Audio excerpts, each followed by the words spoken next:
नमस्कार मित्रांनो. तर कसे आहात मित्रांनो? तर तुमच्यासाठी परत एक नवीन व्हिडिओ आणलेला आहे मित्रांनो. मी बृहन्मुंबई महानगरपालिकेच्या अंतर्गत जी भरती होणार आहे, त्या भरतीविषयी मी तुम्हाला डिटेल्समध्ये सांगणार आहे. तर मित्रांनो, कुठलाही वेळ न लावता आपण चला व्हिडिओला सुरुवात करूयात. कारण आपल्यापाशी वेळ अ, असा बोलायला किंवा टाईमपास करायला असतो भरपूर, पण आपल्याला वेळ नाही घालवायचा आहे. आपल्याला करेक्ट माहिती आणि महत्त्वाची माहिती आपल्याला लवकरात लवकर सांगून मोकळं व्हायचं आहे आणि आपण ते समजून पण घ्यायची आहे मित्रांनो. तर चला सुरुवात करूयात. तर मित्रांनो, इथे पाहू शकता पहिलंच नाव काय होतं ज्या पदाचं, आता कार्यकारी सहाय्यक म्हणून आहे मित्रांनो. त्याला आता लिपिक पद म्हणण्यात आलेलं आहे. मी ही माहिती कुठली सांगतो मित्रांनो, बृहन्मुंबई महानगरपालिकेच्या अंतर्गत जी आत्ता पदभरती निघालेली आहे. किती पदभरती आहे मित्रांनो? 1846 आहे मित्रांनो. आणि गट क ची आहे मित्रांनो, अर्थात ग्रुप सी ची आहे मित्रांनो. याच्यामध्ये किती आहे पेमेंट पाहू शकता तुम्ही, 25,500 ते 81,100 आहे मित्रांनो. तर तुम्ही सुरुवातीला ज्यावेळी जॉईनिंग होसाल त्यावेळी जवळपास तुम्हाला 40,000च्या जवळपास पगार असेल मित्रांनो. कुठल्या प्रवर्गासाठी किती राखीव जागा आहेत इथं दिलेल्या आहे मित्रांनो, टोटल तुम्ही पाहू शकता. काही इथं पाहू शकता, कारण हे मी जर सांगत बसलं तर वेळ लागू शकतो मित्रांनो.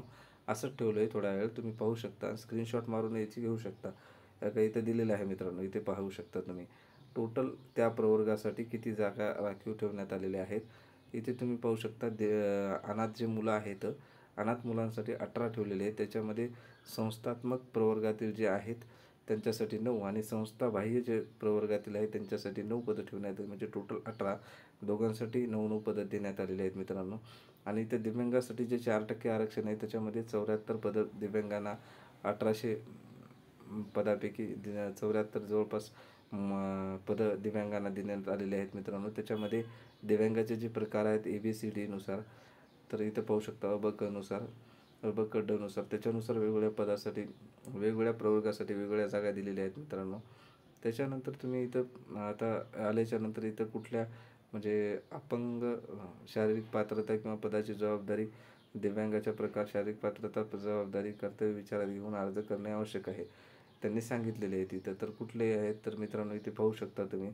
दिव्यांगाचं हे अ वर्गाचं तुम्हाला म्हणलं ना, ABCD नुसार 74 पदे दिलेले आहेत त्यांनी.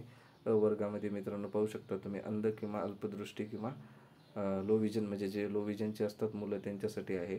आणि हे बीमध्ये मित्रांनो श्रवण दोष म्हणजे बधिरता, कानाचे जे प्रॉब्लेम आहेत त्यांच्यासाठी आहे मित्रांनो. ऐकू येण्यामध्ये दुर्बलता ज्यांचे आहे त्यांच्यासाठी आहे.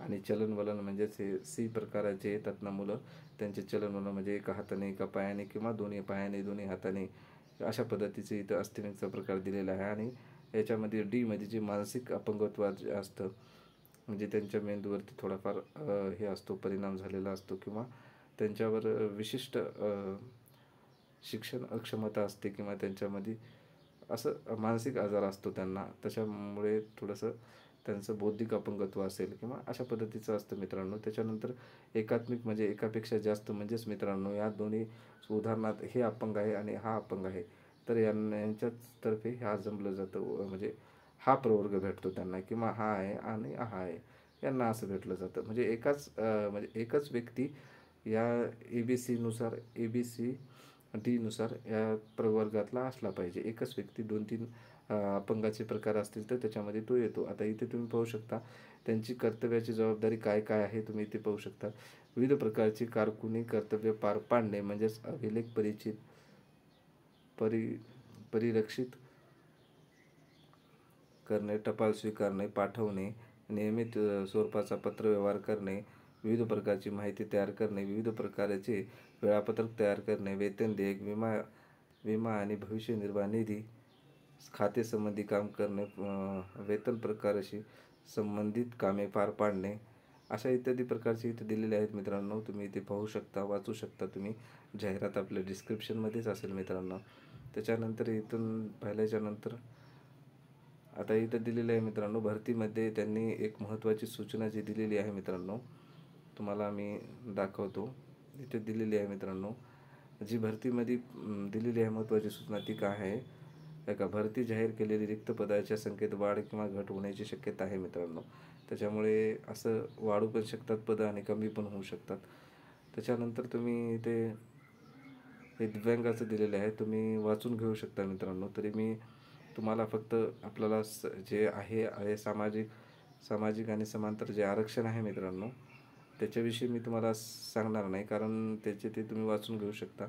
पण तुम्हाला नेमकं काय कुठल्या प्रकाराचा प्रॉब्लेम आहे ते तुम्हाला मी सांगतो. म्हणजे जे टंकलेखनाचं असेल किंवा शैक्षणिक पात्रतेचं जे आहे त्याच्यासाठी जे काय लागू शकतं किंवा काय नाही ते तुम्हाला असायलाच हवं तुमच्याकडे किंवा नाही, हे त्याच्याविषयी कार्यकारी सहाय्यक. आता हे तुम्हाला महत्त्वाची माहिती आहे, हे सांगतो मित्रांनो. इथं बघू शकता कार्यकारी सहाय्यक, जे पूर्वीचं जे नाव होतं पदाचे लिपिक होतं, जे त्याची अर्हता बघा मित्रांनो.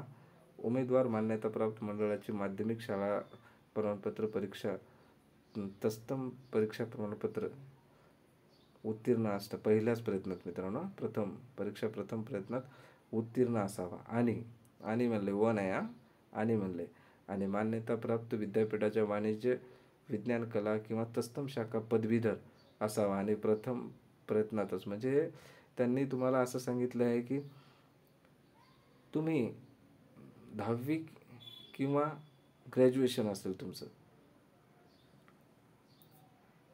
किंवा 12वी असेल, याच्यामध्ये तुम्हाला डायरेक्ट त्यांनी सांगितलेलं आहे की ज्या मान्यतावर विद्यापीठात सत्र पद्धती अवलंबिली जाते त्या विद्यापीठातील उमेदवारांना टक्केवारी खालीलप्रमाणे गणण्यात येते. 70 टक्केवारी 45 गुणासह प्रथम उत्तीर्ण, म्हणजे फर्स्ट क्लासमध्ये पास हवा आहे असं त्यांचं म्हणणं आहे मित्रांनो. त्याच्यानुसार तुम्हाला त्यांनी पॉईंट पण देणार आहे तिथं. 7 पॉईंट ग्रेडिंग सिस्टम दिलेलं आहे मित्रांनो. गार्डिंग सिस्टम दिलेलं आहे मित्रांनो. तर अशा पद्धतीने त्यांनी दिलेलं आहे मित्रांनो. एकत्रित करून विषयाची गुणाची एकत्रित करून जी टक्केवारी काढण्यात येणार आहे, ती टक्केवारी काढून तुम्हाला पॉईंट दिले जातील एका अशा पद्धतीने. तसं 10 पॉईंट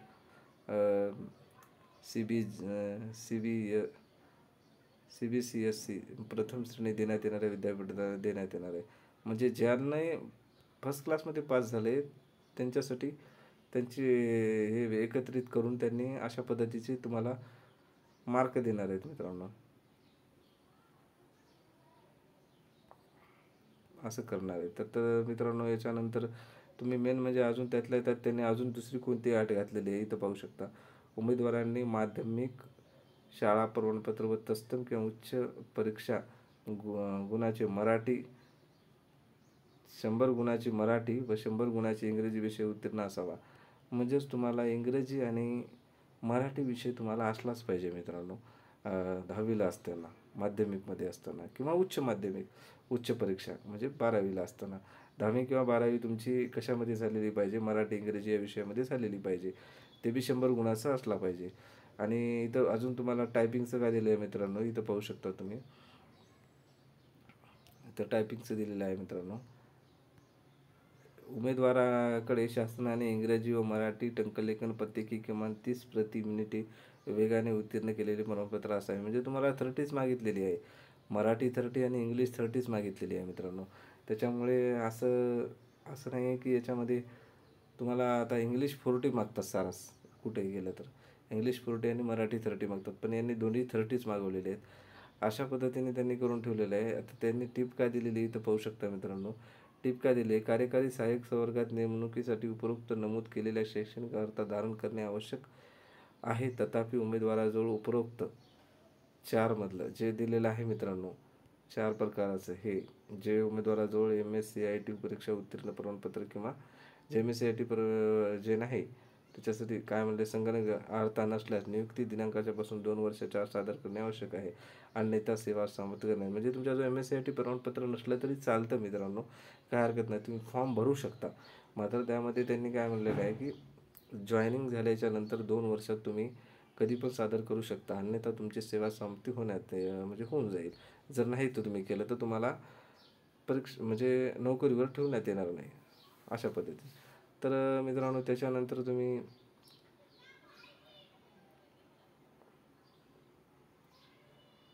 अपंग मुलांसाठी मित्रांनो, इथं जे दिव्यांग विद्यार्थी आहेत मित्रांनो, जे दिव्यांग विद्यार्थ्यांसाठी 2 वर्षाचं दिलेलं आहे टायपिंगचं. त्याच्यामुळे दो दो बघा की दिनांक म्हणजे जेव्हापासून नियुक्ती झालेली आहे तुमची, परीक्षा उत्तीर्ण होऊन नियुक्तीच्या दिनांकापासून 2 वर्षाच्या कालावधीत 2 संधीत सदर उत्तीर्ण होण्याची आवश्यकता आहे बस. जर तुमच्याकडे दिव्यांग असाल तुम्ही आणि तुमच्याकडे जर प्रमाणपत्र नसेल टायपिंगचं, तर तुम्ही बिनधास्तपणे तुम्ही परीक्षा देऊन या. कारण परीक्षा दिल्याच्यानंतर ज्यावेळेस तुमचं सिलेक्शन होईल, तेव्हा नियुक्तीपासून म्हणजे तुमची जॉईनिंग ज्यावेळेस होईल, तेव्हापासून 2 वर्षात तुम्ही 2 संधी देऊन ती परीक्षा उत्तीर्ण करून तुम्ही देऊ शकता. त्याच्यामुळे असं काही नाही आहे. बिनधास्त तुम्ही जा आणि करा. अभ्यासाची तयारीला लागा.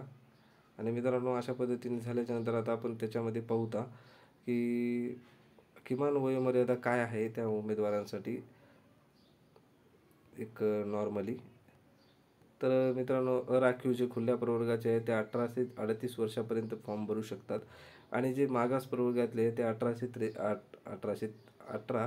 ते 43पर्यंत तुम्ही कमाल सुरुवात किमान 18 आणि कमाल 43पर्यंत फॉर्म भरू शकतात. तर मित्रांनो, दिव्यांग आणि मागासवर्ग किंवा खेळाडू प्रवर्गासाठी आहेत ते. याच्यासाठी तुम्ही पाहू शकता प्रत्येकाची वेगळी दिली. माजी सैनिकासाठी मित्रांनो 3 वाढवून देण्यात आलेले आहेत. आणि अशा पद्धतीने इथे दिलेलं आहे मित्रांनो. दिव्यांगासाठी मित्रांनो 45 आहे. तर याच्यानंतर इथं दिलेली आहे वयोमर्यादा, इथे पाहू शकता मित्रांनो तुम्ही. राखीव प्रवर्गासाठी 38 आहे मित्रांनो. आणि मागास प्रवर्गासाठी 43 आहे मित्रांनो. माजी सैनिकासाठी म्हणजे 3 वर्ष ॲड केलेले आहेत मित्रांनो, 45 केलेले आहे. आणि माझी सैनिक दिव्यांग असेल तर 45च आहे मित्रांनो.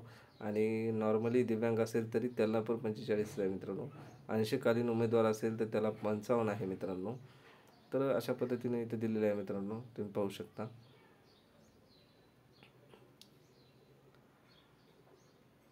आणि तुम्ही जर ऑलरेडी बृहन्मुंबई महानगरपालिकेच्या सेवेमध्ये असाल, बृहन्मुंबई महानगरपालिका सेवेत असलेल्या कर्मचाऱ्यांनी वयोमर्यादेची अट नाही.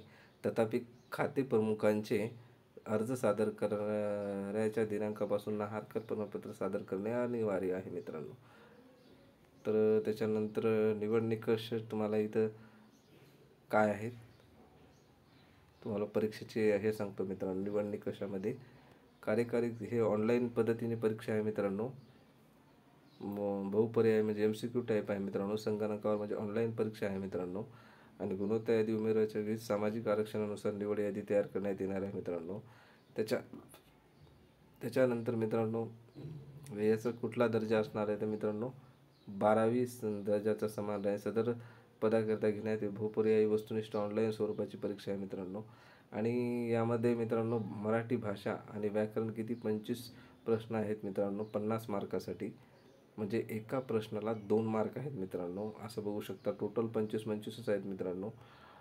टोटल त्याच्यामध्ये किती मराठी 25, इंग्रजी 25, सामान्य ज्ञान म्हणजे GS 25 आणि बौद्धिक चाचणी 25 आहे मित्रांनो. तर टोटल हे मिळून 100 आणि एकूण गुण किती 200 आहेत मित्रांनो. आणि यांना परीक्षेचं स्वरूप सगळं मराठी मीडियम. तर वेळ किती आहे मित्रांनो, यांचा वेळ तुम्ही पाहू शकता मित्रांनो. 100 मिनिटाचा कालावधी आहे मित्रांनो. 100 मिनिटाचा आहे मित्रांनो. त्याच्यासाठी किमान तुम्हाला गुणवत्तेच्या यादीमध्ये नाव येण्यासाठी किमान 45 गुण घेणं आवश्यक आहे. 45% गुण म्हणजे अर्थात 90च्या वर पाहिजे मित्रांनो तुम्हाला मार्क. कमीत कमी 90 तरी असावे, असं त्यांचं म्हणजे ते याच्यामध्ये एक जे असतं त्यांचं बाद होण्याच्या म्हणजे पात्रताची क्वालिफिकेशनचं असतं, जे 90%च्या हवं तुम्हाला. जर त्याच्यापेक्षा कमी असतील तर तुमचं त्या पात्रता यादीत किंवा त्या याच्यात नावच येणार नाही मित्रांनो तुमचं. त्याच्यानंतर तुम्हाला त्यांनी काय म्हणले इथे पाहू शकता. सामान्य ज्ञान विषयाच्या प्रश्नपत्रिकेमध्ये बृहन्मुंबई महानगरपालिकेसंबंधी तसेच स्थानिक बाबीची वैशिष्ट्ये आणि चालू घडामोडीशी निगडीत अंतर्भूत असतील. म्हणजे तुम्हाला मुंबई महानगरपालिकेचा कायदा असेल किंवा मुंबई महानगरपालिकेच्या काही गोष्टी तुम्हाला म्हणजे काही त्यांचा इतिहास असेल किंवा कशी स्थापना झाली, कधी स्थापना झाली, याची सर्व तुम्हाला डिटेल्स माहिती असणं आवश्यक आहे. किंवा आता सध्याचे त्यांचे आयुक्त असतील किंवा जे अधिकारी असतील त्यांची ती माहिती असणं आवश्यक आहे मित्रांनो. आणि इथं पाहू शकता बौद्धिक चाचणी परीक्षेचे स्वरूप पूर्व माध्यमिक शिष्यवृत्ती स्कॉलरशिपच्या परीक्षेनुसार असणार आहे मित्रांनो. मौखिक चाचणी घेण्यात येणार नाही म्हणजे इंटरव्ह्यू नाही मित्रांनो. आणि त्याच्यानंतर इंग्रजी भाषा व्याकरण व विषयाची ऑनलाईन परीक्षा इंग्रजी भाषेतूनच घेण्यात येईल. तसेच मराठी भाषा व व्याकरण, सामान्य ज्ञान, बौद्धिक चाचणी विषयाची ऑनलाईन परीक्षा मराठी भाषेतूनच घेण्यात येईल. तर मित्रांनो आता तिथे इंग्रजीमध्येच राहणार आहे ना, त्याला मराठी थोडंच करता येतं. पण त्यांनी सांगितलेलं आहे मित्रांनो. त्याच्यानंतर तुम्ही इथे पाहू शकता कार्यकारी, इथं त्यांनी काय दिलेलं आहे, कार्यकारी सहाय्यक पदाची अर्हता धारण करणाऱ्या पात्र उमेदवारांना बहुपर्याय वस्तुनिष्ठ ऑनलाईन परीक्षेमध्ये प्राप्त केलेल्या एकूण गुणाच्या आधारे सामायिक गुणवत्ता यादी आधारे अंतिम निवड यादी तयार करण्यात येईल. सामायिक गुणाच्या यादीतील 2 किंवा अधिक उमेदवारांना गुण समान असल्यास खालील निकष लागू होतील. आता समजा एखाद्याला सारखेच गुण आहेत तर त्याच्यासाठी निकष काय आहे, पदवी परीक्षेत प्राप्त गुणाच्या, म्हणजे ज्यांना पदवीमध्ये चांगली टक्केवारी आहे त्यांचा लवकर विचार केला जाईल, किंवा त्यांना गुण जसे आहेत किंवा त्यांच्या वयोमानानुसार याच्यानुसार केलं जाईल मित्रांनो, त्यांनी त्याच्यात सांगितलेलं आहे. आणि त्याच्यानंतर याच्यामध्ये मित्रांनो फी किती आहे काय नाही ते तुम्हाला सर्व डिटेल्समध्ये आता सांगतो. शुल्क किती, परीक्षा शुल्क, जर समजा उमेदवारांना काही फॉर्म भरण्यासाठी किंवा उमेदवाराला मार्गदर्शनाच्या पुढील प्रमाणे कॉल सेंटर प्रमाणे इथं त्यांनी अवेलेबल केलेले आहे सकाळी 10 ते संध्याकाळी म्हणजे सायंकाळी 5पर्यंत, किंवा म्हणजे यांनी दिलेला आहे टायमिंग, इथं नंबर दिलेला आहे तुम्ही पाहू शकता. इथं यांनी हे जो नंबर दिलेला आहे त्यांनी कॉल सेंटर जे आहे त्यांचा सकाळी 10 ते सायंकाळी 5पर्यंत तुम्हाला फोन करायचा आहे, आणि दुपारी 1:30 ते 2:30पर्यंत त्यांना जेवणाची सुट्टी असते, त्यामुळे ते दुपारच्या टायमाच्या नंतर 3च्या पुढून लावायचा मित्रांनो, लावायचा. तर सकाळी आधी लावला तर 12च्या अगोदर लावून टाकायचा. तर सोमवार ते शनिवार उपलब्ध असेल, त्यांनी रविवारी बंद असेल मित्रांनो. त्याच्यानंतर तुम्ही इथे अजून पाहू शकता काय आहे, परीक्षा शुल्क तुम्हाला सांगतो मित्रांनो. राखीव म्हणजे जे ओपन प्रवर्गातले विद्यार्थी आहेत त्यांच्यासाठी 1000 रुपये आहे मित्रांनो, प्लस GST आहे. आणि मागास प्रवर्गातील जे आहेत त्यांच्यासाठी 900 रुपये आहेत आणि प्लस GST आहे. तर मित्रांनो त्याच्यानंतर अजून नॉन रिफंडेबल आहे परीक्षा फी मित्रांनो.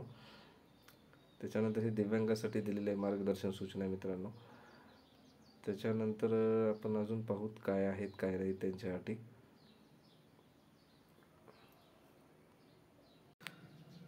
आता इथे पाहू शकता मित्रांनो, प्रवेशपत्रावर परीक्षेच्या दिनांक म्हणजे जे प्रवेशपत्र आपलं जे हॉल तिकीट येईल मित्रांनो, त्यावेळेस तुम्ही इथे पाहू शकता प्रवेशपत्र परीक्षेच्या उपस्थित राहण्याची वेळ नमूद करण्यात येईल. म्हणजे आपल्या हॉल तिकीटवरती केव्हा उपस्थित राहायचं काय नाही त्याचं सांगण्यात येईल. परीक्षेचा कालावधी 100 मिनिटाचा आहे, तुम्हाला मी आधी सांगितलं होतं. उमेदवारांनी विविध प्राथमिक उपचाररित्या पूर्ण करणे, जसे की सूचना देणे, ओळख पटवणे आवश्यक आहे.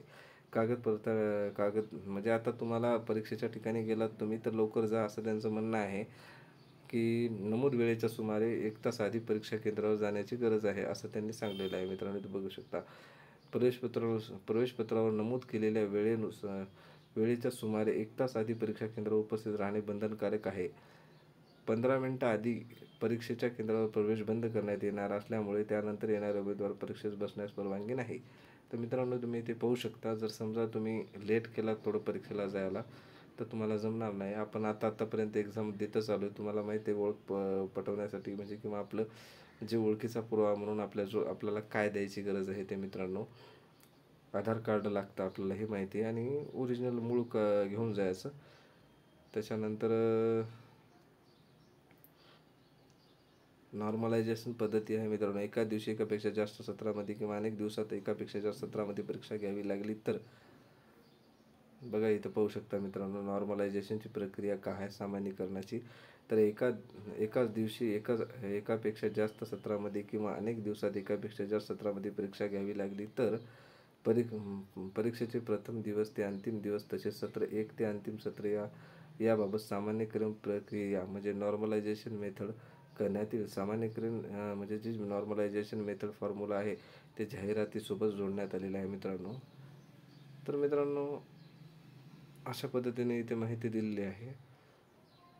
सर्वसाधारण अटी हे वाचून घ्या मित्रांनो, कारण तुमचा पत्ता वगैरे व्यवस्थित असावा, ईमेल ID असेल तर ते सुद्धा व्यवस्थित, पिनकोड सुद्धा म्हणजे व्यवस्थित स्पष्ट असावा, सुस्पष्ट. त्याच्यानंतर तुम्ही इथे पाहू शकता मित्रांनो,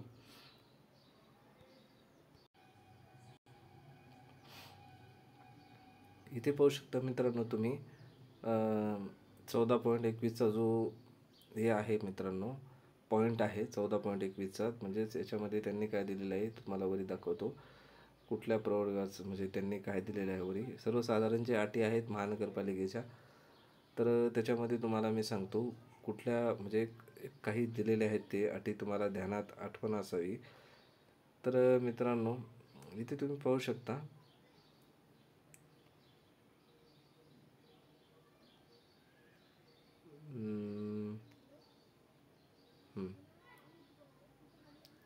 इथे बघा तुम्ही प्रस्तुत भरती प्रक्रियेअंतर्गत नियुक्त होणाऱ्या कर्मचाऱ्यांची नियुक्ती ही 3 वर्षाच्या परिवीक्षाधीन कालावधीसाठी असेल. त्यापुढील सेवे सातत्य कर्मचाऱ्यांच्या परीक्षाविधीन कालावधीतील कामगिरीवर अवलंबून असेल. म्हणजे सुरुवातीचे 3 वर्ष तुम्हाला चांगल्या पद्धतीने नंतर पण म्हणजे असं नोकरी हे केलं पाहिजे. त्याच्यात एक महत्त्वाचा जे आहे तुम्हाला सांगतो मित्रांनो, 14.22चा जो आहे तो एकदम हे आहे.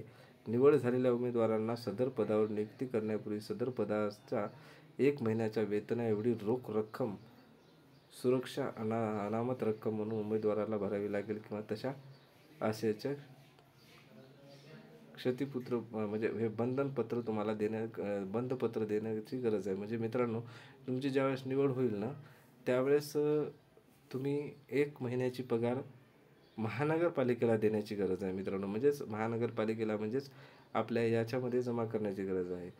सुरक्षा अनामत रक्कम म्हणून तुम्हाला बंधपत्र देऊन हमीपत्राच्या म्हणजे क्षमा काय म्हणतात ते क्षतिपूर्ती बंधपत्र सादर करावे लागणार आहे तुम्हाला. कारण का तर समजा परीक्षेचा कालावधी पूर्ण झाल्यानंतर उमेदवारास बिनव्याजी परत मिळेल. म्हणजे परीक्षेचा कालावधी किंवा ते परीक्षाधीनचा कालावधी म्हणजे 3 वर्षाच्या नंतर मित्रांनो इथं वरती दिलेलं आहे ना तुम्हाला वाचून दाखव. त्याच्यासाठी तुम्हाला तो पॉईंट वाचून दाखवला. म्हणजेच उमेदवारांना बिनव्याजी परत म्हणजे व्याज त्याच्यावर भेटणार नाही. सुरक्षा अनामत रक्कम भरल्यानंतर महानगरपालिकेत नेमणूक न स्वीकारल्यास किंवा परीक्षाधीन कालावधीत नोकरी सोडल्यास, राजीनामा दिल्यास, तसे काही कारणावर सेवा समाप्त बडतर्फ केल्यास त्यांना सदर सुरक्षा अनामत रक्कम परत मिळण्यास हक्क राहणार नाही. म्हणजे समजलं का मित्रांनो. तुम्हाला इथं त्यांनी काय सांगितलेलं आहे की जर समजा आहे का इथं बघा 3 वर्षाचं दिलेलं आहे मित्रांनो. इथं 3 वर्षाच्या परिवीक्षाधीन बरोबर आहे.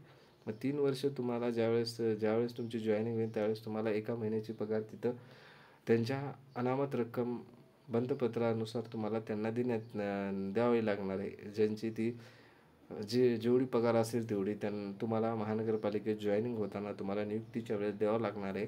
आणि दिल्याच्या नंतर 3 वर्षाच्या नंतर तुम्हाला ती परत भेटेल पण त्याच्यावर व्याज कुठलंही नसेल. आणि समजा तुम्ही ती नोकरी सोडलात किंवा दुसरीकडे लागली किंवा तुम्हाला ती करा वाटत नसेल तिथं तर तुम्ही ती नोकरी सोडलात तर तुमचे ते पैसे गेले मित्रांनो. कुठलाही त्याच्यावर हक्क परत भेटण्यासाठी काही कारणावास्तव सेवा समाप्त किंवा बडतर्फ केल्यास त्यांना सदर सुरक्षा अनामत रक्कम परत मिळण्याचा हक्क राहणार नाही. यांनी क्लिअर सांगितलं आहे मित्रांनो. त्यामुळे तुम्हाला जे काही जाचक अटी आहेत त्याच्यामधली ही आहे मित्रांनो. आणि त्याच्यानंतर पाहू समोर कोणते आहेत अजून जे मित्रांनो ज्यांची जात पडताळणी आहे त्यांच्या नियुक्तीच्या ज्यांची जात वैधता प्रमाणपत्राचं संबंधित पडताळणी समितीची पडताळणी करून घेणे बंधनकारक आहे मित्रांनो. आणि त्यांची नियुक्ती जी नंतर 1 महिन्याच्या आत मित्रांनो ती सादर करणे आवश्यक आहे. जात प्रमाणपत्र पडताळणी समितीकडे दावा सादर करून त्या बाबतची पोचपावती नियुक्त प्राधिकाऱ्याला सादर करणे आवश्यक आहे. परंतु जात प्रमाणपत्र पडताळणी समितीने जात प्रमाणपत्र अवैध ठरले तर उमेदवाराची नियुक्ती रद्द करण्यात येईल. समजलं का मित्रांनो. म्हणजेच तुमची जात प्रमाणपत्र पडताळणी ज्यावेळेस तुमची असेल त्यावेळेस तुम्ही काय करायचं मित्रांनो की ती ज्यावेळेस जात पडताळणी प्रमाणपत्र किंवा पडताळणी करण्यासाठी टाकलं वैधतेला तर त्यावेळेस त्यांच्याकडून पावती घेऊन आपल्याला ज्यांच्याकडून नियुक्ती झाली होती त्या अधिकाऱ्याने ती पोचपावती तरी द्यावी लागणार. अन्यथा समजा आणि ते जर तुमची जात वैधता प्रमाणपत्र जर अवैध ठरलं तर तुम्हाला नोकरी म्हणजे नियुक्ती रद्द करणं एक महत्त्वाचं आहे मित्रांनो. इथे पाहू शकता तुम्ही म्हणजे जे SSC एक्झाम जसं घेते ना म्हणजे आता हे SSCच घेणार आहे एक्झाम म्हणजे स्टाफ सिलेक्शनच घेणार आहे एक्झाम ही. म्हणजे स्टाफ सिलेक्शनची एक्झाम कोण घेतं? टी सी एस घेतं. तर TCSचा जो पॅटर्न आहे तोच आहे, पण अगोदरच्या जे सरळ सेवा झाल्या त्याच्यामध्ये हा पॅटर्न नव्हता, पण याच्यामध्ये हा पॅटर्न राबवण्यात आलेला आहे मित्रांनो. तो काय आहे तुम्हाला सांगतो. या परीक्षेसंबंधी प्रश्नपत्रिका विविध कालमर्यादित घटकामध्ये विभागल्या जाते. उदाहरणार्थ BGM GDA परीक्षेत म्हणजेच आता हे जे आहे परीक्षा त्याच्यामध्ये 4 कालमर्यादेमध्ये ठेवण्यात आलेले आहे मित्रांनो. ABCD प्रवर्ग करण्यात आलेले आहेत. त्याच्यामध्ये प्रत्येक विभागामध्ये 25 प्रश्न असतील आणि 25 मिनिटं असतील. म्हणजेच तुम्हाला एखादा आता उदाहरणार्थ सुरुवातीला मराठी असेल तर मराठीतले 25 प्रश्न तुम्हाला 25 प्रश्न 25 मिनिटासाठी देण्यात येतील मित्रांनो. आणि हे 25 प्रश्न तुमचे होत नाही सोडवणं किंवा सोडवणं हो अथवा न हो, जर 25 मिनिटं तुमचे झाले कंप्लीट तरच तुम्हाला पुढच्या पुढच्या डेस्कवरती जाता येणार आहे. म्हणजे उदाहरणार्थ आता पुढचा समजा पेपर इंग्रजी आहे, ते इंग्लिशवरती जाता येणार आहे तुम्हाला, किंवा गणित किंवा बुद्धिमत्तेचं असेल. त्यांनी बुद्धिमत्ताच म्हणलं आहे, गणित म्हणलं नाही, पण एक असू शकतं त्याच्यात गणित पण देऊ शकतात त्यांनी. त्यासाठी दोन्हीची तयारी असू द्या तुमच्याकडे. आणि तुम्हाला एक आता इथं पाहू शकता तुम्ही ABCD असल्यास आणि प्रत्येक विभागात 25 प्रश्न असतील आणि 25 मिनिटाचा वेळ दिला जाईल. आधीच्या विभागासाठी दिलेला वेळ पूर्ण पूर्ण केल्याशिवाय उमेदवाराला पुढील विभागात जाता येणार नाहीत. या व्यतिरिक्त उमेदवारांनी दिलेला वेळ पूर्ण झाल्यानंतर त्या गटातील प्रश्नाचे पुनरावलोकन करण्याची किंवा त्यांना प्रतिसादात बदल करण्याची परवानगी दिली जाणार नाही. आधीच्या विभागासाठी दिलेला वेळ पूर्ण झाल्यानंतर पुढील विभागातील प्रश्न आपोआप सुरू होतील. समजलं का? म्हणजे उदाहरणार्थ तुम्ही मराठीचा सुरुवातीला किंवा इंग्रजी असेल सुरुवातीला जर तुम्ही सोडवायला बसलात, म्हणजे एकच असेल सुरुवातीला मराठी दिलेलं आहे, तर मराठीचं सोडवताना तुम्ही 25 प्रश्न 25 मिनटं वेळ असेल तुम्हाला. 25 प्रश्न आणि 25 मिनटं ज्यावेळेस वेळ असतो तुमच्याकडे त्यावेळेस तुम्ही ते 25 मिनिटात 25 प्रश्न सोडवणं बंधनकारक आहे असं नाही. म्हणजे तुम्हाला येत असतील तेवढे सोडवले किंवा तुम्ही 25 सोडवले आणि तुमचे 25 मिनिटच झाले नाही तरी तुम्ही पुढच्या डेस्कवरती जाऊ शकत नाही. ज्यावेळेस तुमचे 25 मिनिटं कंप्लीट होतील त्यावेळेस तुम्ही ते ऑटोमॅटिक पुढच्या डेस्कवरती घेऊन जाईल. म्हणजेच वर्ग आता तुम्ही एच्या ठिकाणी आहात, तर एच्या ठिकाणाहून बीच्या ठिकाणी जायला तुम्हाला हे 25 मिनिटं होणं कंपल्सरी आहे. तुम्ही प्रश्न सोडवा अथवा न सोडवा. तुम्ही प्रश्न सोडवले तर चांगली गोष्ट आहे, नाही सोडवले तर मग ते गेले. त्याच्यासाठी तुम्हाला 25 मिनिटामध्ये 25 प्रश्न सोडवणं अत्यंत गरजेचं आहे. आणि तो पुढचा डेस्क ऑटोमॅटिक सुरू होईल आणि तुम्हाला मग मागच्या डेस्कवरती घेता येणार नाही. समजा काही मागचा एखादा प्रश्न तुमचा गडबडीत चुकला किंवा आलाय का नाही पाहावं म्हटलं तरी तुम्ही मागचा प्रश्न पाहू शकत नाही, कारण त्यांनी सांगितलेलं आहे इथं. तुम्ही इथे पाहू शकता पुनर्वलोकन करण्याची किंवा त्यांचा प्रतिसादाबद्दल परवानगी दिली जाणार नाही. इथे पाहू शकता तुम्ही. त्याच्यामुळे आणि आधीच्या विभागामध्ये दिलेला वेळ पूर्ण केल्याशिवाय पुढील विभागात जाता येणार नाही. समजलं का? तर चला मित्रांनो, अशा पद्धतीनं तुम्ही पाहू शकता दिलेलं आहे यांनी. आणि इथं कसं परीक्षेचं स्वरूप बी इथं दिलेलं आहे मित्रांनो. यांनी काय विचारलं आहे इथं सांगितलं आहे, मराठी ग्रामर किंवा मराठी लँग्वेजचे असेल त्याच्यामध्ये ग्रुप A 6 प्रश्न, ग्रुप B 6 प्रश्न, ग्रुप C 6 प्रश्न, ग्रुप D 6 प्रश्न, म्हणजे जे आहेत ते अशा प्रश्न दिलेले आहेत मित्रांनो. त्यांनी जे सांगितलं होतं ना वरचा पर्याय तशा पद्धतीने दिलेलं आहे. म्हणजे त्यांनी मिक्स पद्धतीने दिलेलं आहे. आता एकदाच मराठी किंवा एकदाच इंग्रजी असं नाही घेणार त्यांनी.